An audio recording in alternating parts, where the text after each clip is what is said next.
Sky Savers, welcome back to my channel. I'm Kim and this is A World of Sky. And today we're talking about financial advice for 18-year-olds and young adults. These are things that I wish I knew when I was at your age to help me along my financial journey. This is information that you need to know as you start adulting so that you can be financially responsible with your money, your investing, and things of that nature. Personal finance can seem kind of scary. It may not even be anything that you're thinking of, but you need to start managing your finances now. The earlier that you start to implement some of these things, the better off you will be. So no long introduction here. Let's go ahead and jump right into these things. Before we do that, please be sure to subscribe to my channel for information about saving money, financial, and personal finance tips. Let's get into 11 things that you need to know to start your personal finance journey. The first thing that you need to do is set your financial goals and be mindful of your habits. Write down your goals. If you want to buy a new car, if you're looking to purchase a new computer, or maybe move into your own apartment. Don't rush that one though. Do not rush trying to move out on your own. You only want to do that when you're financially ready. I know it's so appealing to have your own space and be able to move around as you please. And of course, that is very, very tempting. I get it. But if you're not ready for it financially, it's just going to cause you to have to move back home. And you don't want to do that. So whatever your financial goals are that you have written down, keep those goals in mind as you are saving money, as you are spending money. So when you're making purchases, decide if that's really something that you need, or should I be saving this money towards my financial goals. With that being said, that leads us into number 2, which is budgeting. So in short, a budget is just it's a plan. It's a plan for your money. You know how much money you have coming in and how much money you are spending or expenses that are going out. As a teen or a young adult, you may only be working part-time, and that's okay. But if you are making any income, any money, if you're making any money, you need to have a budget to manage it. So your budget would include the money that you're making from your part-time job, but it will also include any bills that you have, or like your fund money or things that you like to purchase. You need to be putting that all in a plan on a monthly basis. If you need help on how to create an easy budget and more information about how to create your budget, check out this video. It's super helpful, beginner-friendly video that will walk you through step-by-step how to create your budget. There's even a free budget worksheet that you can download to help you out. So go ahead and check that out. The link is in the description box below. The third thing that you need to do is open a bank account. So you'll want to likely open a checking and a savings account. If you are a student, look for banks that offer student checking accounts. Typically, these accounts come with low or no monthly fees to manage your account. Also, there's no minimums on the amount of money that you need to open or maintain your account. So those may be the best options for a student. Or if you're not a student, they do have kind of beginner level checking accounts, and so you'll want to look into those same features. No or low fees, no minimum amount to open the account, no minimum balance to maintain the account. So like I said, you'll need a checking and a savings account. Your checking account will be maybe what you use for your day-to-day expenses, things of that nature. And then your savings account will be the amount of money that you transfer or deposit into that savings account based on the goal that you have set for how much you want to save every single month. All of that money would go into your savings account. So after you've done your budgeting and you looked at how much money is left over, you can determine what percentage every single month or every single week, if you're saving on a weekly basis, that you need to save, whether it's 10%, 20%, 30%, whatever that number is for you that you can afford, save it. Just be sure that you are saving something. Number 4 is to build your credit.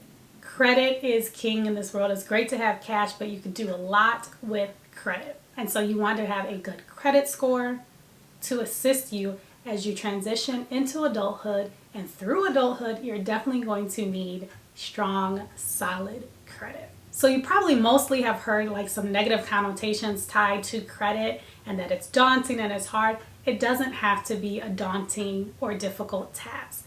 The daunting and difficult part comes when you have blown it and now you have poor credit and you're trying to rebuild. But if you manage it and you're responsible with your credit from this point forward, it does not have to be daunting. So this is your warning. This is your warning. Listen up. Try your best to avoid getting into a situation that will cause you to have poor credit. It is hard to come back from. It can be done. It can be done. But it is challenging to come back from. So this is your warning. Guard your credit with your life, okay? Guard your credit. One of the ways that you can do this as a young adult is to take out a credit card. Okay, now disclaimer.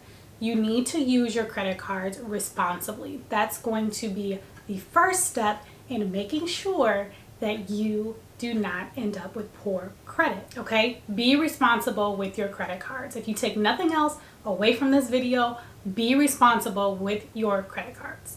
As a young adult, you probably only need one credit card, so don't go opening up a bunch of cards at different places. You need to find one credit card that will work for you, and let it be a credit card that's not store specific, that you can use and shop at any gas station, grocery store, pay your bills online, whatever it is.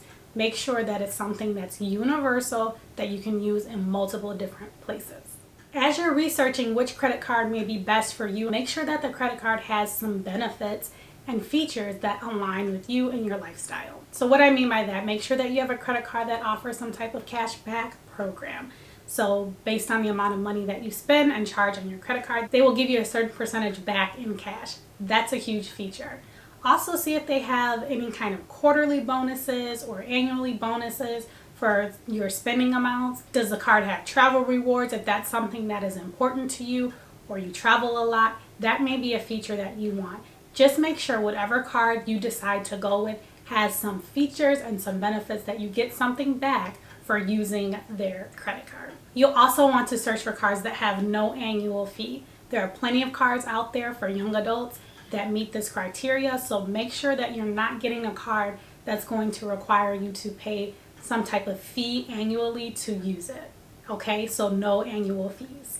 The biggest point regarding credit cards, only use your credit cards to pay for things that you can afford. What I mean by that, if you're not going to be able to pay the credit card statement or balance in full when you receive your bill, don't buy it. Don't buy it. It means that you cannot afford that item. You don't want to be paying interest on your credit card. You want to be able to pay everything off in full. And you need to pay your credit card bill off on time. That is going to help you build your credit. On time and in full. Those are two things that you need to remember when it comes to repaying your credit card. I'll repeat them. Pay your credit card bill on time and pay it in full every month. If you're thinking about purchasing something that you know you will not be able to pay in full that following month, don't get it, okay? You cannot afford it at the time. Make a savings plan, write down your goal, and put together a savings plan towards that item. The fifth piece of advice that I have is regarding students, college students, and knowing your financial aid package. Understanding what it is that you're doing, and specifically I'm talking about taking out student loans. You need to understand this information before you take out the student loan. It's so important that you know what you're getting into, how much you're borrowing, how it will need to be repaid, how much it's going to cost you in the end. So make sure that you're doing your research beforehand to understand these things. I have an entire video dedicated to student loans and understanding exactly what I just mentioned. So please, please, please check out that video on student loans for all of the information that you need to know regarding your loans.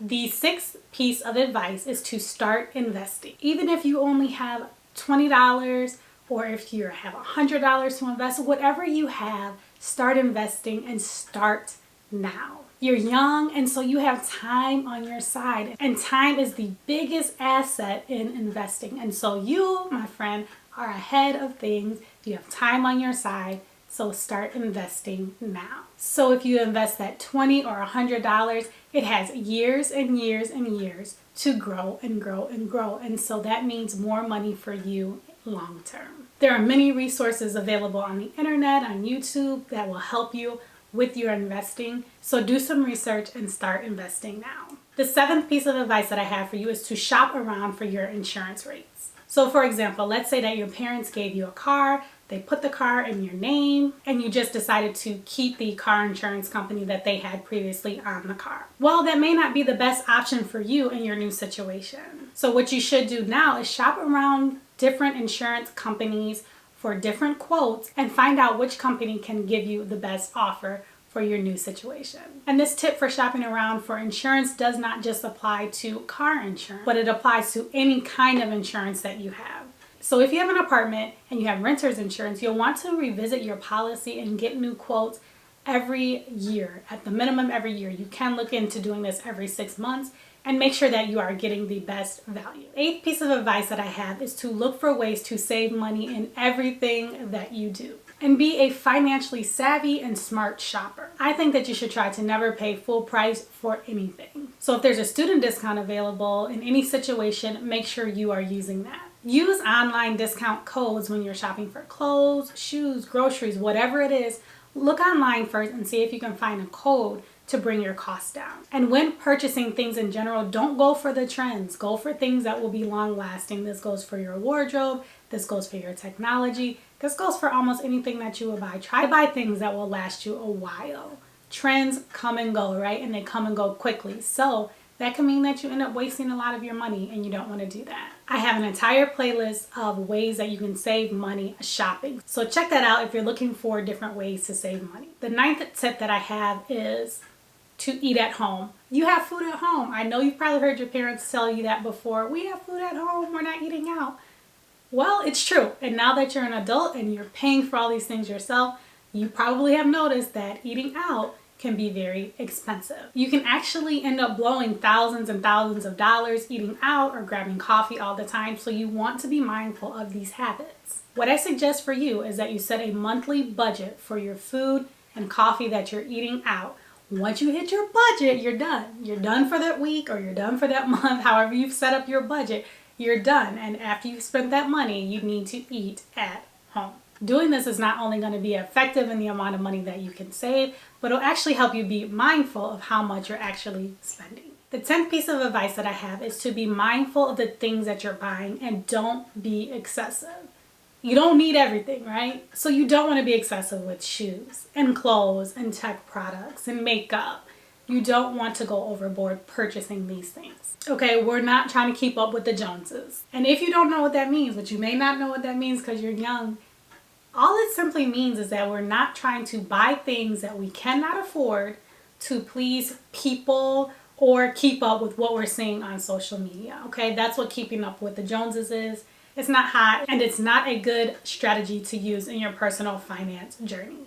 So of course you need clothes, you need shoes, but the key is to not be excessive. And like I said before, try to get things that will last you longer. That way you're not spending as much money and you could be saving that money instead. And the last piece of advice that I have for you is to use cash for your entertainment. So you're young and you should enjoy your life, but you need to do it responsibly and you need to set a budget for fun, right? So if you're going to concerts or the movies or whatever it is that you're doing with your friends to have fun, you guys are hanging out, set a budget, take that money out in cash from the ATM before you meet up with your friends. And that is the amount of money that you can spend during your entertainment outing. So once you've spent that money, it's gone. Using this method will prevent you from overspending and you can actually see where your money is going. It's super, super helpful, and I suggest that you use this strategy moving forward as you are hanging out with friends and family. Okay, so those are my 11 tips or pieces of advice for young adults. Personal finance can be kind of intimidating to tackle at such a young age, but kudos to you. You are steps ahead because you are taking the time to research what it is you should be doing on your financial journey. Continue to educate yourself and make strong financial decisions. It will pay off. I promise you it will pay off in your future. Well, that's all that I have for today. Thank you so much for watching. Please be sure to subscribe to my channel and don't forget to hit that little notification bell. Thank you so much for watching. I appreciate you and I'll see you in my next video. Happy saving.